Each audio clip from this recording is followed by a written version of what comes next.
So To expand on that, Catherine, just a little bit, we're talking about within the CAF members' medical records being shared without their consent. Is that what we're talking about here? So I'll give you a few examples. One was everyone was required to put their vaccination status into Monitor Mass, which was protected A information. So everyone's vaccination status could be seen by anyone.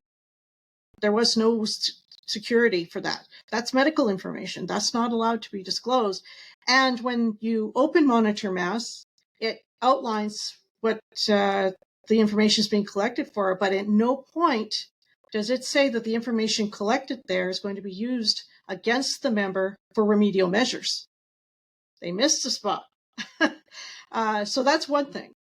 The other part is I have an affidavit from a senior officer who is stationed in Ottawa at HQ, and they had a website that listed every single member's vaccination status that was accessible to the public if you wanted to look at it. Are you serious? I'm serious.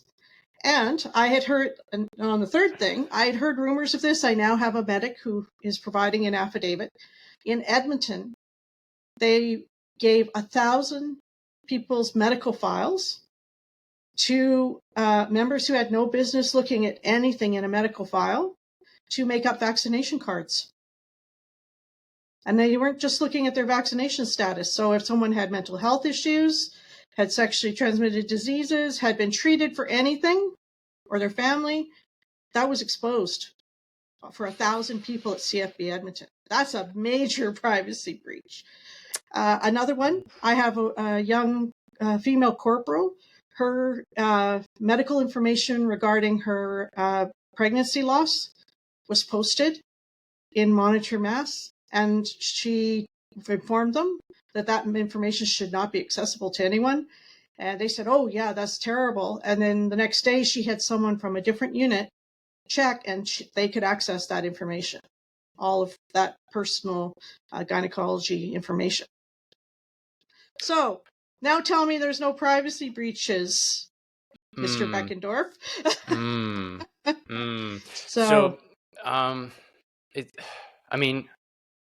likely, having been in, there's a lot of mistakes that are made, but at scale like this, it's probably hard to justify that. Oh, we just made a massive nationwide error with respects to people's vaccination statuses and making them quote unquote publicly available to people. The fact that there's a website that's kind of blowing my mind a little bit. And if I understand correctly, the website was, and maybe you can answer this because you might not know the individual's intent, but if I understand correctly, it was put up there to expose people that would not get vaccinated, or to show, oh, this is how many people are doing it. So everybody that's not, like, shame on you. I'm like, what would be the intent of putting a website up like that? Well, it was part of the bullying and pressure that they were putting on people who wouldn't get vaccinated, is my impression of it. Okay. It should never have existed. I mean, I'm talking to three people who have been in the service. You know that all your commanding officer was ever entitled to know is whether you dagged green, yellow, or red. Yeah, they weren't entitled to know. Yeah, they didn't know why. Why would I, like, as a commanding officer, why would I want to know all your personal details? Because now I'm like, no, are you fit to fight? Awesome. Yeah, are you dagging red because you haven't had your dental appointment yet? Right. It could be as simple as that. So that they threw all of that out the window, and major privacy breaches that they cannot recover from in a legal sense. And that's just one. That's just one. And yeah, there's numerous things, and I believe it's is it already public on the Government Canada website, or is that soon to follow?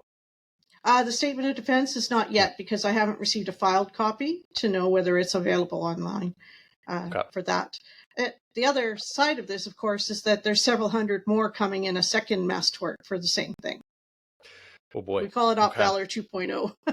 Okay. And this is all through your nonprofit, Valor Legal Foundation. Yes. So are there other, people have been reaching out to me, and so I sent them the links to your what you're just talking about here, the second claim. But I imagine there's likely other law firms that are probably picking up what's going on here. Is this something that you think is snowballing now with respect to the CAF and then maybe the public service?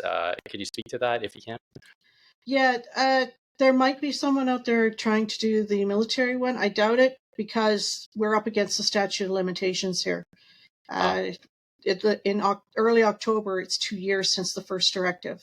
And if they're going to do what I'm doing, they have to tie it to the directive. So that's a really short timeline unless they're already in the works of doing it.